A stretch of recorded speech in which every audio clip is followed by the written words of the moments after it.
Good morning, everyone. This is Nathan Lindorf with The Rational Independent. Sometimes when I read the news, I feel like I'm taking crazy pills. I read a few articles from CNN talking about the issues we've been covering, and it's just more of the same. And I know I'm pedantic and I like to drill down on the nitty-gritty details, and I like to rehash the same argument over and over again. My poor wife.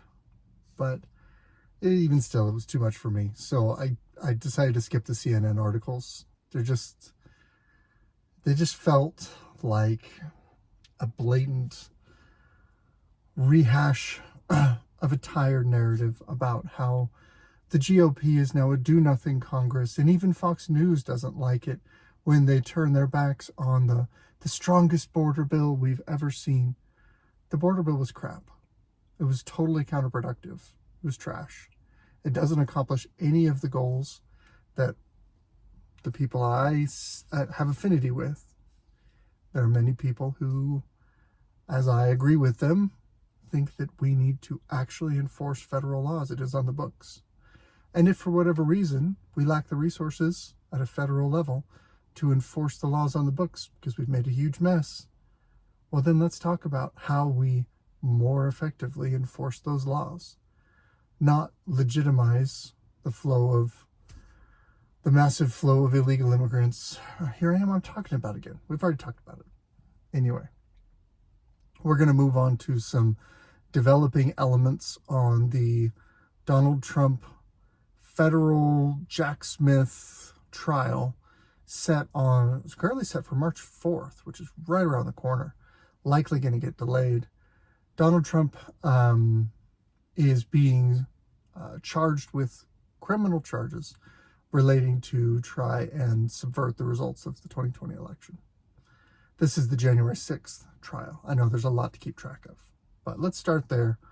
There's two articles that we're going to get into today. First, from the Hill, Jack Smith urges the Supreme Court to reject Trump's bid to delay the January 6th trial.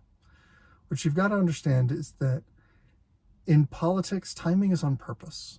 The timing of all of these legal troubles for Donald Trump, frankly, obviously, were clearly intended to hamper his ability to campaign as a candidate.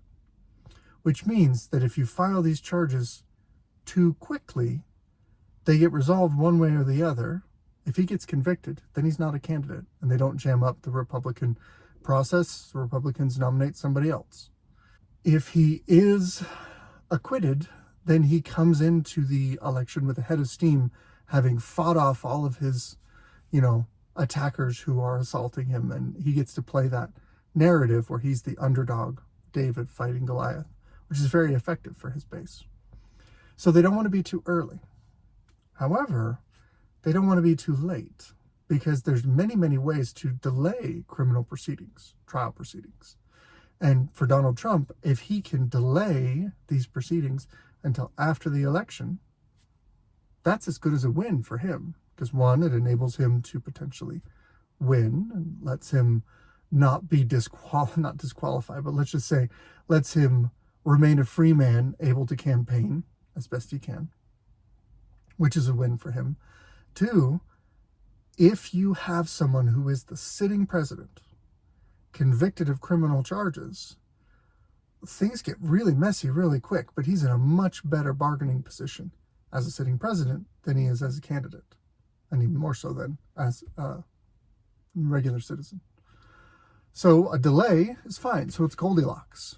When you're thinking about how to structure this plan to use criminal charges to try and gum up Donald Trump's reelection, too early, no good. Too late, no good. You need to be just right. Not too hot, not too cold, just right. So Jack Smith has what many people think is one of the more important cases, one of the more well-founded cases. He also is prosecuting Donald Trump in the district in Washington, D.C., with a very anti-Trump judge, with a jury that is going to be very anti-Trump. This is the same area that has put a bunch of the January 6th protesters in prison for years and years. This is basically a home court advantage for Jack Smith. Jack Smith is also prosecuting federal charges as a special prosecutor. So he has all the resources of the federal government. He has the way the law is structured at a federal level, it is very difficult and very expensive to fight the federal system if they want to try and prosecute you for federal charges. So he's got, again, some additional advantages there. But the federal system is also slow. So that's where we see so many of these other trials, even if they were announced after this Jack Smith special counsel thing, they're already moving ahead. They're already moving ahead to evidentiary hearings. The thing with E. Jean Carroll is already resolved and gone to appeal, and a bunch of other, they're moving along pretty good clip. Now, the Georgia case has its own challenges. It's a racketeering case, which is interesting, and Fani Willis has her issues, so that's kind of a separate thing. I'm sure that'll be a topic of discussion to come up. But when it comes to Jack Smith, he's got a little bit of a problem. His issues relate to, or are tied to, this question of whether or not Donald Trump has immunity from criminal charges for actions he took as president. And that is something that, whether you agree that he should or shouldn't, it's not terribly clear in the law. It doesn't come up all that often. So Donald Trump is making the case, listen, I can't be prosecuted for this. I did this as president. I'm immune.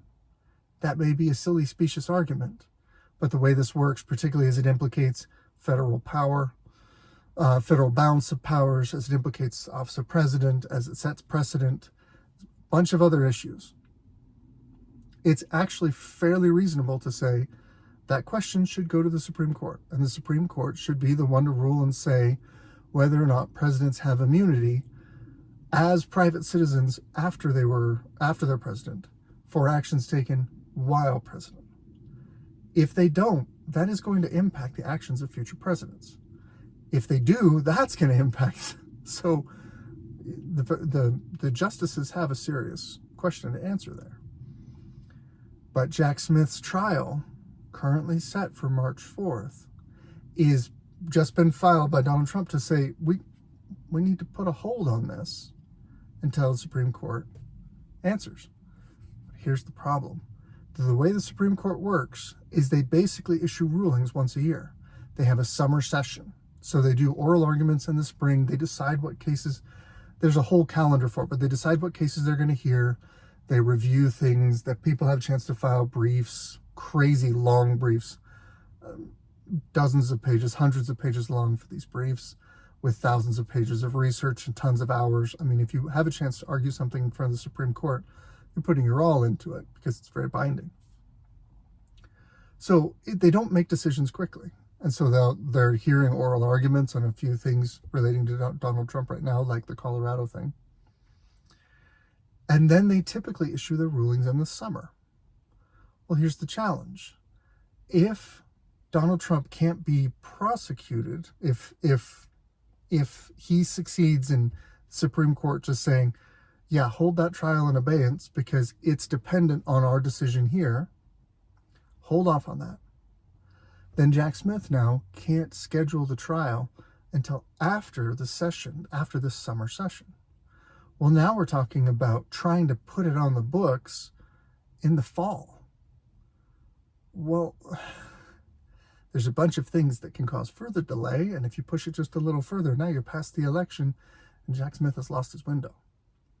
You've lost your just right, and now you're too late. So, that's the stakes of what we're talking about here. Special Counsel Jack Smith quickly voiced opposition to former President Trump's request for the Supreme Court to delay his federal election subversion trial by freezing a ruling that rejected Trump's immunity claims. So what you have to understand is these kind of immunity claims are typically handled at lower courts, and then they're appealed, and then they're appealed again. And eventually, if the Supreme Court agrees to take it, you can appeal the case all the way up to Supreme Court.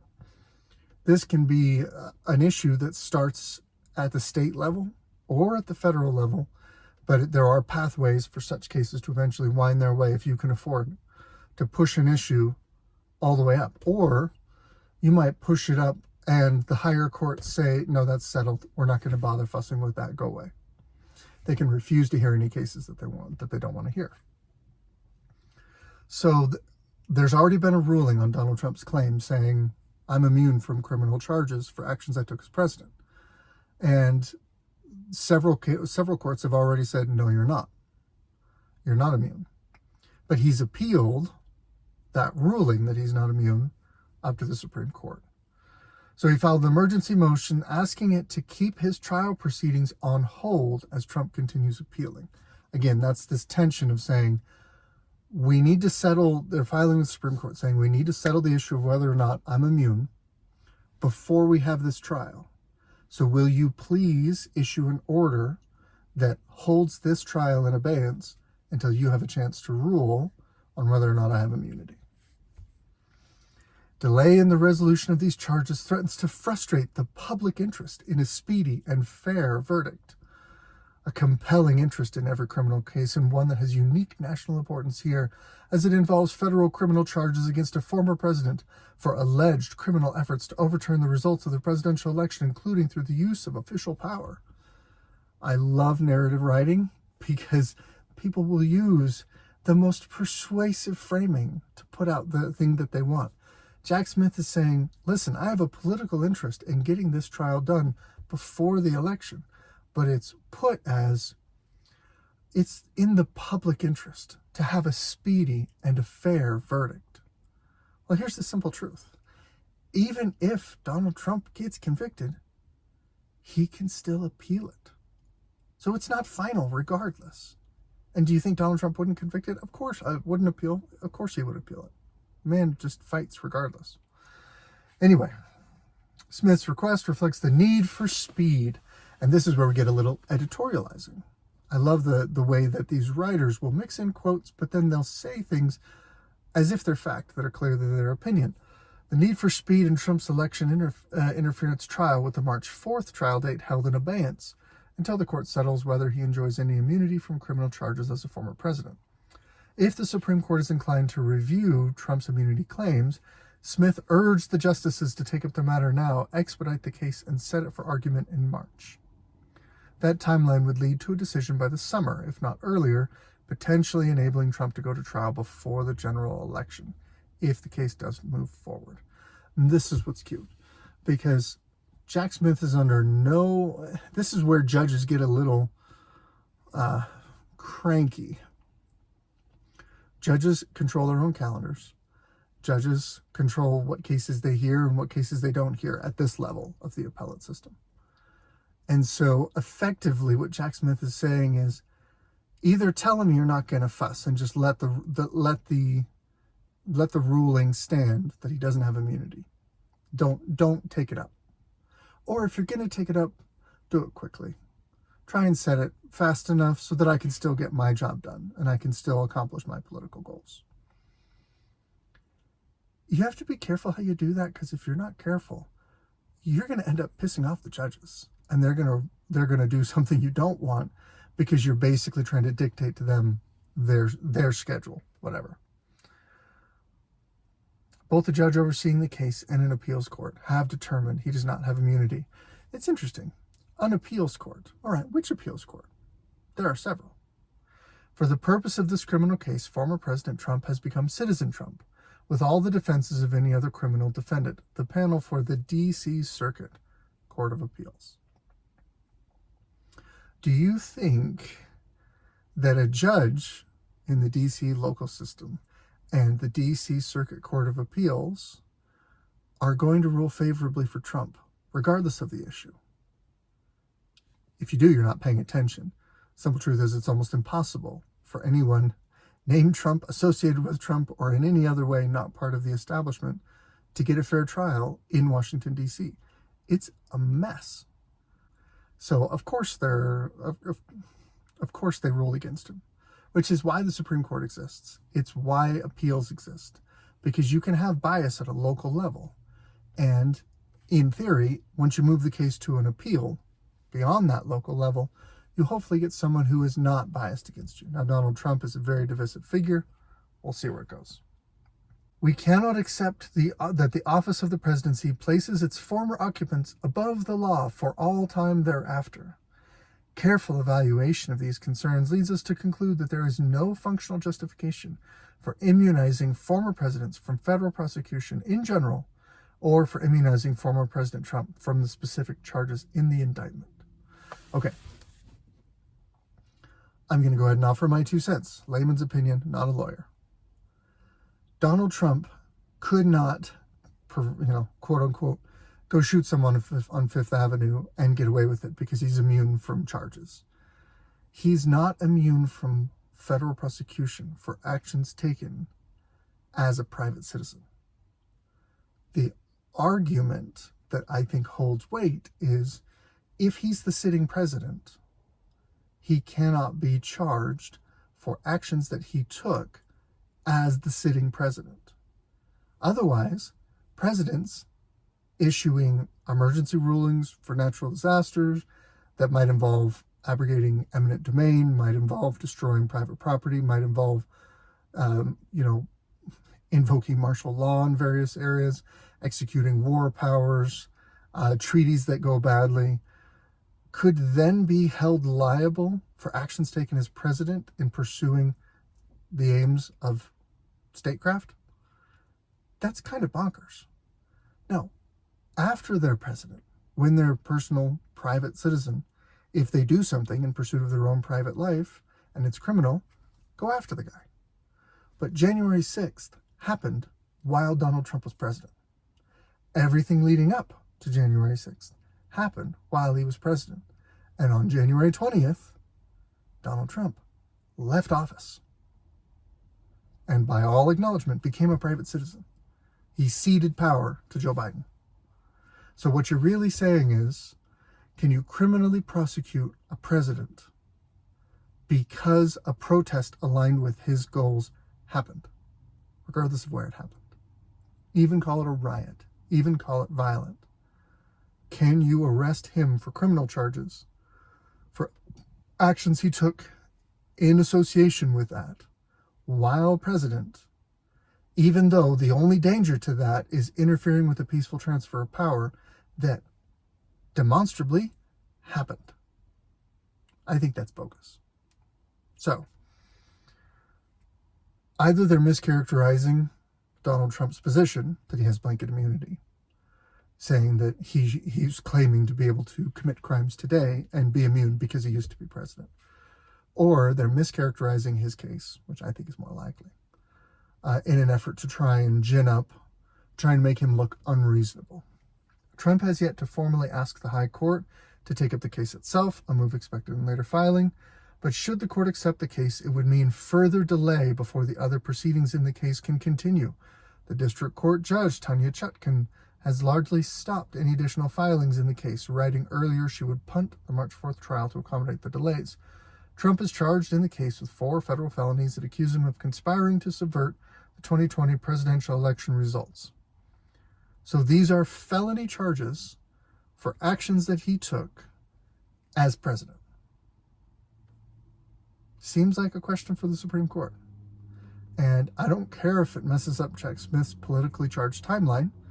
I think we should look for the right answer, regardless of how that works with the timing of his election.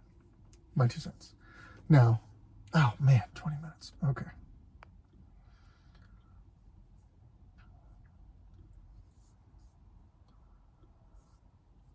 Very briefly, we need to talk about the turtle. This is, it is a CNN one. I guess we're going to talk about one real quickly. McConnell defends push for Ukraine aid amid attacks from Trump wing of GOP. Every argument against this is wrong. He is just convinced that he's on the moral side of right. All right, Mitch McConnell, make your case. Why is every argument against Ukraine aid wrong? In the interview, McConnell harkened back to his childhood when his father, a foot soldier in World War II, had warned about the Russian threat, something he says has only grown more pervasive decades later. Every argument against this is wrong, every single one of them. Most of the money's being spent here. Yeah, it's like we talked about. It is shoveling money at defense contractors. Europeans have done as much, and after the $55 billion from the EU, more than we have. Not a single American soldier has lost their lives in this fight. We've got a bunch of people willing to kill Russians. I can't find any argument against this that makes sense. You want to fund people willing to kill a country that is a nuclear power, a former superpower.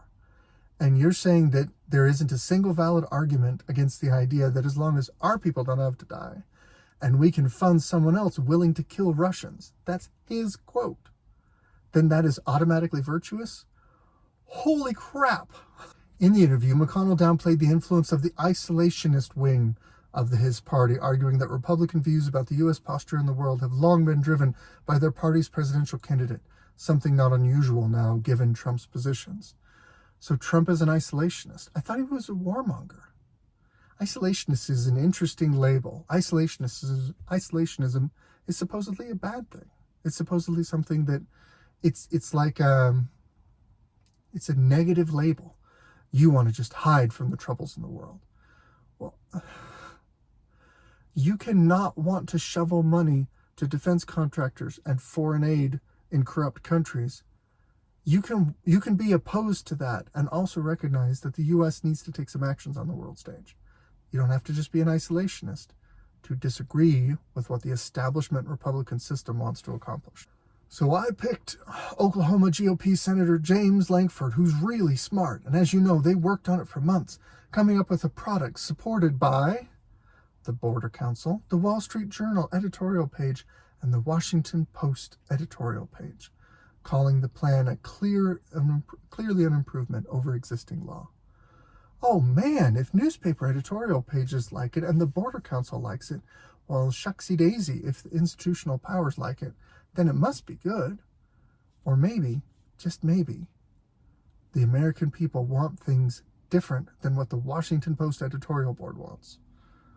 This is why I wanted to cover this article this last little bit.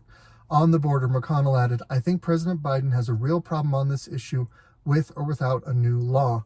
But unlike his House GOP counterparts, McConnell did not take aim at Biden's memory or mental acuity after concerns were raised by Special Counsel Robert Hur's damning report last week about his handling of classified records. The age issue is obviously front and center for both candidates, McConnell said when asked about the matter, and I think they're going to argue about it. In case you weren't paying attention, Mitch McConnell has recently started to do this thing where mid-sentence in a press conference, his brain will just freeze. Like he literally mid-sentence it's like his brain is doing a hard reboot. He'll just stop talking and go. It's like an absent seizure. It's kind of creepy. Let's see if we can get a video of it. And a string of